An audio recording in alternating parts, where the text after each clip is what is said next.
खबर शामिल करते हैं गुजरांवाला से, जहां बानी पाकिस्तान कायद-ए-आज़म मोहम्मद अली जिन्नाह और कायद मुस्लिम लीग नून मियां मोहम्मद वाशिफ की सालगिरह की तकरीब सिटी हाउसिंग गुजरांवाला में मिशी खान फाइनेंस सेक्रेटरी पाकिस्तान मुस्लिम लीग नून लेडी विंग की रिहाइशगाह पर मुनक्कद हुई। मज़ीद तफसीलात ब्यूरो चीफ आमिर एजाज भट्ट की इस रिपोर्ट में। इस तकरीब में जिले सदर ladies wing Atiya Intezar Cheema, general secretary Bilquis Rauf Bhatt, information secretary Fauzia Maqsood Bhatt, नायब सदर रिफत नाहिद, पीपी सदर नाजिया मुगल ने शिरकत की। इस मौका पर जिले सदर लेडी विंग अतिया इंतजार चीमा का कहना था कि मुस्लिम लीग नून खिदमत की सियासत पर यकीन रखती है। इलेक्शन में कामयाबी के बाद अवामी मसाइल के हल और मुल्क की तमीर और तरक्की के लिए भरपूर तवानाइयाँ सर्फ करेंगे। मुस्लिम लीग नून की सियासत अवाम की खिदमत और तरक्की की सियासत है। इंशाअल्लाह आइंदा इलेक्शन में मियां मोहम्मद नवाज शरीफ की क़यादत में रिकॉर्ड वोटों से बेमिसाल कामयाबी हासिल करेंगे। मुस्लिम लीग नून ही मुल्क को मौजूदा बहरानों से निजात दिलाने की सलाहियत और अहलियत रखती है।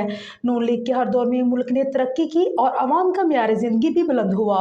प्रोग्राम के आखिर पर मियां मोहम्मद नवाज शरीफ की सेहत व लंबी ज़िंदगी के लिए ख़ुसूसी दुआएं की गई और सालगिरह का केक काटा गया।